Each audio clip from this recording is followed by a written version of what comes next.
Peace. All praise and glory to the mighty Most High, our Creator, who is one God.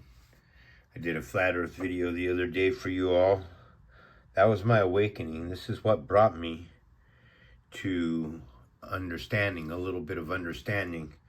It's quite an eye-opener once you realize that the plane of existence that we live on is a flat plane. I mean, it's just in your face. There's no way around it.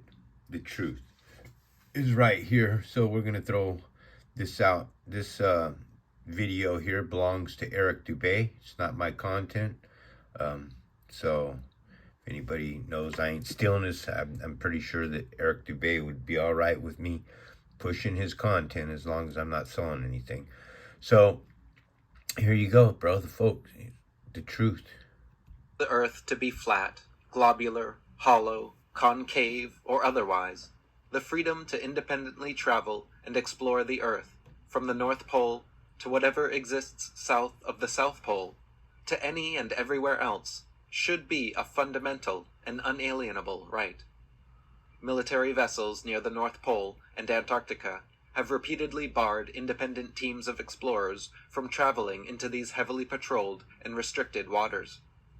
The Antarctic Treaty prevents all independent travel south of the 60th degree south latitude, where rebels like Jarl Andahoy and his team have been repeatedly turned around at gunpoint, jailed, and fined for daring to attempt.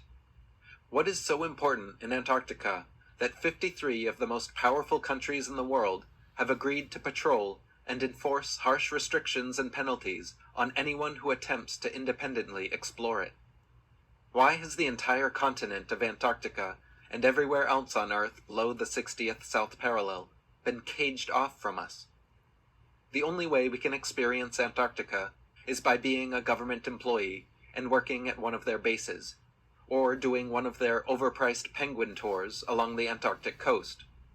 No one, even these very few humans, is granted the freedom to explore the continent, so even they are clueless as to what may exist at the furthest southern extents of the earth. Isn't that beautiful? The world's governments, militaries, media, schools, and literally everyone else except flat earthers claim with conviction and wholeheartedly believe that the South Pole is the southernmost extent of their globe. And by definition, this must be the case, because to continue traveling southwards beyond this southernmost point is tantamount to traveling northwards. If the Earth is not a globe, however, and is actually an extended level plane, as claimed by flat earthers, continuing to travel south of the South Pole would not and could not bring the traveler back north. On a flat Earth, the traveler would instead continue southwards into unknown southern territories that don't exist on a globe. If NASA, the world's governments, militaries, media, academia, and or anyone else involved in maintaining the legitimacy of the globe concept truly wanted to shut up flat earthers once and for all, this is how easy it would be. Allow for independent travel south of the South Pole, or live stream a full south to north circumnavigation of the supposed globe, starting in Antarctica and traveling south. Show the world's flat earthers that traveling south of the South Pole will somehow bring you north. At the very least, show us what happens when a plane travels perfectly straight in any direction, starting from anywhere on Earth, for 48 hours.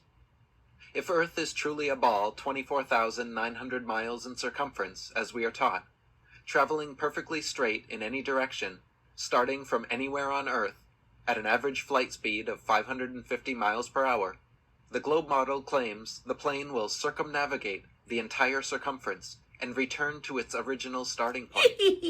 On a flat Earth, however, a plane traveling in a perfectly straight line, never deviating left or right, regardless of where it starts or which direction it travels, will eventually reach the Antarctic.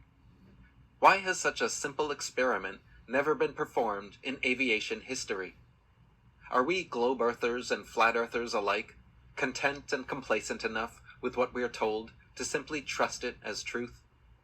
Children are taught in school that explorers like Magellan and others have traveled in perfectly straight lines eastwards or westwards, and eventually arrived back at their starting point. It's universally heralded as proof of the globe, and most adults today still believe such circumnavigations have actually occurred. The truth of the matter is, however, that all successful circumnavigations in history, whether by sea or air, have followed the same pattern, which is sailing or flying the most convenient route from port to port, stopping for supplies and refueling, until a complete circle has been made. Not a single sailor or aviator in history has or could travel only in the same one perfectly straight direction and magically arrive back where they began. This ridiculous lie becomes obvious when critically examined, but when taught to young children, successfully bends and warps their minds into accepting globe indoctrination. Unlike the cardinal directions on a compass rose, north, south, east, and west on Earth are not simply straight lines separated by 90 degrees.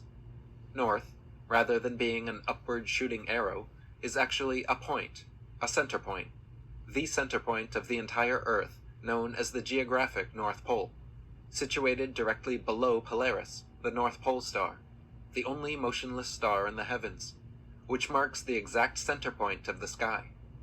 South, rather than being a downward shooting arrow, is actually every line tangent to the northern center point, or in other words, every straight line extending outwards from the North Pole heads due south. East and west, rather than being right and left facing arrows, are actually clockwise and counterclockwise circles around the pole.